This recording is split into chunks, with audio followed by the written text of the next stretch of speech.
नमस्कार, मैं हूं अशोक वर्मा। आप देख रहे हैं टीवी20 न्यूज। टीवी20 न्यूज पर शुरू करते हैं आज का खबरों का सिलसिला। बने रहिए हमारे साथ। जब देश की सीमाओं पर हमारे वीर सैनिक अपने प्राणों की आहुति देकर राष्ट्र को रक्षा करते हैं, तब उनके परिवारों की जिम्मेदारी केवल सरकार ही नहीं बल्कि पूरे समाज की बन जाती है। इसी भावना को आत्मसात करते हुए लाइफलाइन हॉस्पिटल ने अपनी स्थापना के समय से ही स्वतंत्रता सेनानियों एवं सशस्त्र बलों के शहीदों के परिवारों को निःशुल्क और समर्पित स्वास्थ्य सेवाएं प्रदान करने का संकल्प लिया है। अस्पताल का मानना है कि इन वीर सपूतों ने देश की सुरक्षा के लिए अपना सर्वोच्च बलिदान देकर पहले ही सबसे बड़ी कीमत चुका दी है। ऐसे में उनके परिवारों की देखभाल करना एक नैतिक और सामाजिक दायित्व है। इसी सोच के साथ अस्पताल ने अनेक अवसरों पर इन परिवारों को हर संभव चिकित्सीय सहायता एवं संवेदनशील सहयोग प्रदान किया है। स्वतंत्रता सेनानी लालचंद्र जी, कर्नल निजामुद्दीन, श्रीमती शकुंतला तथा शहीद सैनिक राम समोज जी, रमेश यादव और सुनील जी के परिवारों को समय समय पर लाइफलाइन हॉस्पिटल द्वारा निरंतर निःशुल्क चिकित्सा सेवाएं दी जाती रही है। समय के साथ यह संबंध केवल सेवा तक सीमित न रहकर एक भावनात्मक परिवार में परिवर्तित हो गया है। हाल ही में एक गंभीर घटना में शहीद सैनिक सिमट जी की माता जी एक दुर्घटना में गंभीर रूप से घायल हो गए, जिनकी स्थिति अत्यंत नाजुक थी और तत्काल ब्रेन सर्जरी की आवश्यकता थी। इस चुनौतीपूर्ण परिस्थिति में professor doctor Anoop Kumar Singh, doctor Akash, doctor Neeraj Singh, doctor Gayatri Kumari तथा डॉक्टर ज्योति सिंह की टीम ने बिना किसी देरी के सफल ऑपरेशन किया। एक जटिल ब्रेन सर्जरी थी जिसमें दोनों ओर से ऑपरेशन करना पड़ा। चिकित्सकों की कुशलता, समर्पण और ईश्वर की कृपा से यह ऑपरेशन सफल रहा। आज मरीज स्वस्थ हैं और घर लौटकर नई जिंदगी की ओर बढ़ रही हैं। ये सफलता केवल एक चिकित्सकीय उपलब्धि नहीं बल्कि मानव सेवा, संवेदना, कर्तव्यनिष्ठा और देशभक्ति का जीवंत उदाहरण है। लाइफलाइन हॉस्पिटल ने पुनः यह संकल्प दोहराया है कि वह भविष्य में भी शहीदों एवं स्वतंत्रता सेनानियों के परिवारों को इसी निष्ठा और समर्पण के साथ निरंतर सेवाएं प्रदान करेगा। परिवार को आपने सम्मान किया, हमेशा निःशुल्क इलाज की रहता, क्या कहना चाहेंगे?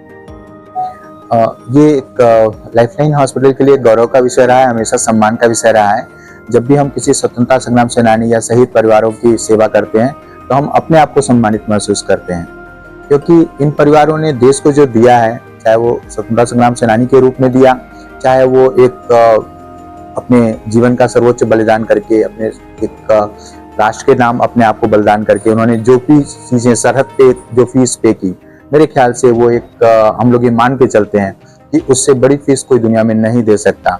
और उसके बाद ये हम लोगों की रिस्पॉन्सिबिलिटी हो जाती है कि उस पूरे परिवार की जिम्मेदारी को उठाना और जहाँ तक संभव हो सके उस परिवार की सहायता करना।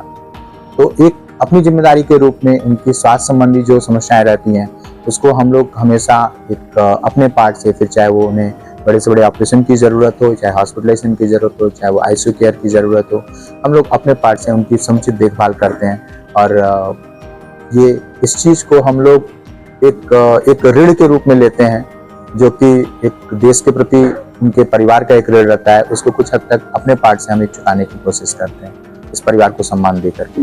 तमाम सर आप समाज सेवा करते हैं हर कार्य को लेकर, इसके लिए और भी हॉस्पिटल रहते हैं, वो लोग क्यों पीछे रहते हैं? नहीं, देखिए, मैं ये कहूँगा कि हर हॉस्पिटल, हर व्यक्ति अपनी परिस्थितियों के अनुसार जब भी उसके संज्ञान में आता है कि वो ये एक व्यक्ति शहीद परिवार है या ये लोग आर्मी में हैं, तो जरूर उसका ध्यान रखता है। तो इस सिरे से ये कहना मेरे ख्याल से उचित नहीं होगा। संभवतः कभी उन्हें संज्ञान में नहीं आ पाता होगा कि एक शहीद परिवार से वो अटेंड कर रहे हैं, तो इसलिए कभी मिस हो जाता होगा अन्य हॉस्पिटलों से। अन्यथा कोई भी डॉक्टर एक इंसान होता है और हमेशा एक डॉक्टर के रूप में मुझे पता है कि हम लोग अपने आप को गौरवान्वित और सम्मानित महसूस करते हैं जब हम किसी शहीद परिवार या किसी स्वतंत्रता संग्राम सेनानी की सेवा कर रहे होते हैं। सर, न्यूरो के डॉक्टर तो आजमगढ़ में आप प्राइवेट के अलावा सरकारी संस्थाओं में नहीं है। आपकी पहल बहुत अच्छी है कि शहीदों के परिवारों के लिए होता है, लेकिन सर न्यूरो का जो ट्रीटमेंट होता है काफी कॉस्टली होता है। गरीब परिवारों के लिए सर क्या स्थिति रहती है और उनको कैसे ये अफोर्ड कर पाएंगे, इसके लिए क्या उपाय है? बिल्कुल आप सही कह रहे हैं कि आज का जो ट्रीटमेंट है वो बहुत ही महंगा हो चुका है और उसके पीछे एक बहुत बड़ा कारण टेक्नोलॉजीज हैं। चाहे आप सिटी स्कैन इन्वेस्टमेंट की बात करें, चाहे आप एमआर इन्वेस्टमेंट की बात करें, बेहतर संसाधनों की बात करें, तो जाहिर सी बात है बेहतर संसाधन एक अच्छे खासे खर्च के साथ आते हैं, बनते हैं और हर संस्थान की उसकी एक रनिंग कास्ट हो जाती है। तो रनिंग कास्ट कहीं ना कहीं से अल्टीमेटली कंज्यूमर्स पे जाती है।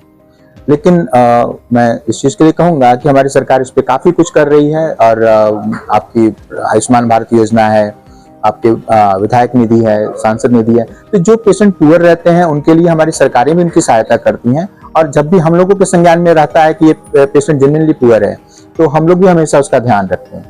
आपने जो कहा उस पर मैं लाइफलाइन के पार्ट से एक चीज कहूंगा। लाइफलाइन में जो भी अगर कोई पुअर पेशेंट है, अगर अनएफोर्डेबल है, जो कि उसकी फीस अफोर्ड करने लायक नहीं है, तो लाइफलाइन में एक योजना चलती है पर्यावरण रक्षा योजना।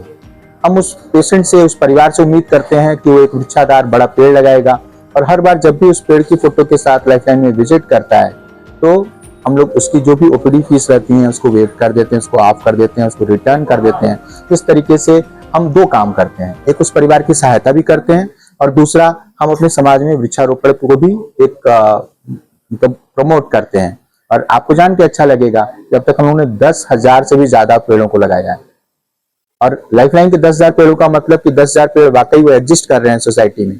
वो इसलिए एग्जिस्ट कर रहे हैं क्योंकि हमारे उस पेशेंट को पता है कि जब उस पेड़ की फोटो के साथ आएगा तभी उसकी फीस वापस होगी। तो जाहिर सी बात है एक व्यक्ति एक पेड़ बचा सकता है, लेकिन जब हम लाखों की संख्या में पेड़ लगा रहे होते हैं तो जाहिर सी बात है उन पेड़ों की देखभाल करने के लिए आमतौर पर व्यवस्था नहीं हो पाती है। तो अगर 1 लाख पेड़ लगते हैं तो आमतौर पर उसका 10% पेड़ ही हम लोग उम्मीद करते चलते हैं कि शायद वो सर्वाइव कर रहे होंगे।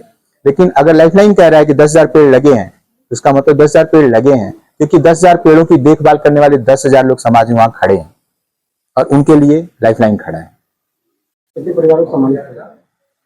आज हम लोगों ने 4 परिवारों को सम्मानित किया है। आज हमारे साथ सिनोद जी हैं। सिनोद जी शहीद हुए थे यहाँ पे बिहार में। उनका वो शहीद हुए थे एक नक्सलाइट मूवमेंट में। हमारे साथ लालचंद तिवारी जी हैं जो अभी जस्ट पहुंचने वाले हैं। हमारे साथ राम समूज यादव जी का परिवार है जो कि कारगिल में शहीद हुए थे। हमारे साथ रमेश यादव जी का परिवार है जो कि आसाम में शहीद हुए थे। सर, न्यूरो से आयुष्मान कार्ड कोई अभी आजमगढ़ में संपर्क में, क्या इसके लिए कोई बेहतर सोच हो रही है अभी इन आयुष्मान कार्ड से इलाज होता है न्यूरो का? नहीं, आयुष्मान कार्ड से संबंधित आजमगढ़ में कई अस्पताल हैं। आपके कई। मेरा नाम मेजर डॉक्टर जेके सिंह है। मैंने 8 साल आर्मी में काम किया है और एज ए मेजर मैं वहाँ से रिटायर किया। आर्मी में एक आर्मी मेडिकल कोर है जिसके तहत मैंने जम्मू कश्मीर में भी सर्विस दी और बाद में फिर पीस स्टेशंस में भी मैंने सर्विस दी। फौज में ये है कि एक हायरार्की मेंटेन होता है और फौजी जो भी दूर दराज के क्षेत्रों में काम करते हैं उनके लिए भी उचित व्यवस्था वहाँ पे अवेलेबल है। और बड़े से बड़ा हॉस्पिटल एफएमसी है और RNR referral and research hospital Delhi में भी है। तो बहुत सारे वहाँ पर तो सुविधाएं उपलब्ध हैं। लेकिन जैसे अब फौजी जब रिटायर हो जाते हैं अपने घर को आते हैं और उनके परिवार वाले जो हैं इसी अच्छी सी फैसिलिटी, लेकिन हर जगह वो वहाँ तक पहुँच नहीं हो पाती है।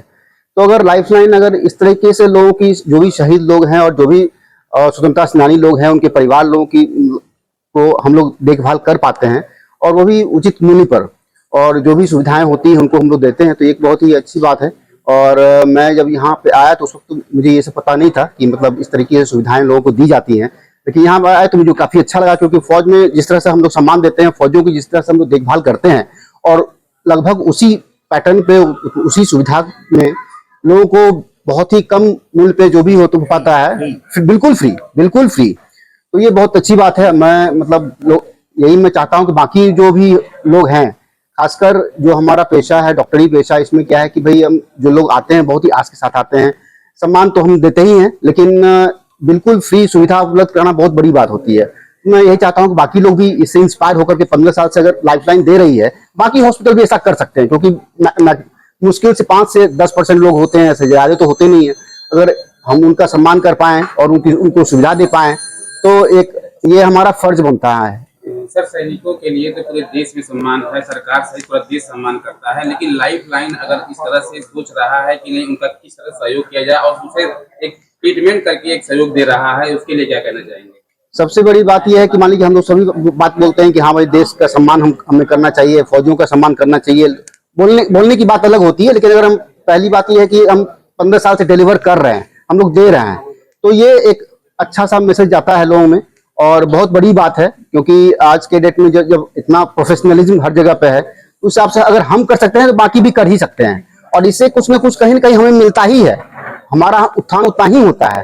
तो जो भी सेवा हम दे रहे हैं, इनफैक्ट हम तो ये समझते हैं कि अगर लाइफलाइन क्या हम लोग सेवा क्या करेंगे, हम लोगों को मौका मिल रहा है, भगवान दे रहे हैं और हम लोगों को सम्मान करने का मौका दे रहे हैं, हम लोग को सेवा करने का मौका दे रहे हैं, तो ये बहुत बड़ी बात है। जबकि ये ट्रीटमेंट भी काफी कॉस्टली है, लेकिन फिर भी लाइफलाइन आगे बढ़ करके ये कदम पहल किया है, अच्छी पहल किया है, तो इसके लिए तो ट्रीटमेंट तो खैर मतलब सोचिए कि मतलब जो भी खासकर न्यूरो सर्जरी मैक्सिमम हमारे यहाँ होता है और ऑर्थोपेडिक सर्जरी होती है, इसमें ये आते हैं 3 करोड़ 4 करोड़ माइक्रोस्कोप जो है, बेहतर फैसिलिटी देने के लिए हमें बेहतर इंफ्रास्ट्रक्चर की जरूरत पड़ती है। बेहतर इंफ्रास्ट्रक्चर में उसका कुछ मूल्य होता है। तो ठीक है, मतलब इन सब के बावजूद भी अगर हम डिलीवर कर पा रहे हैं तो करना चाहिए लोगों को।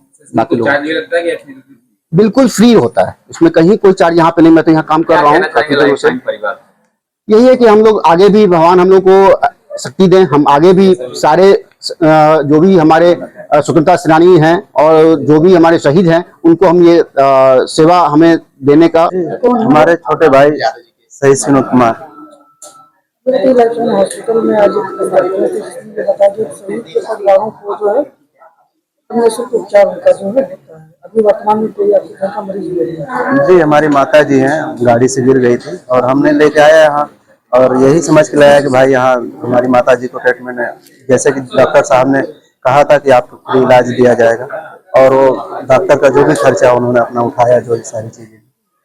एक अनुमानतः जो है मतलब कि जो इलाज का खर्च रहा वो क्या ऑपरेशन वगैरह नहीं हुआ? जी, ऑपरेशन हुआ। तो कितना इलाज का खर्च का अनुमानतः जो रहा ऑपरेशन?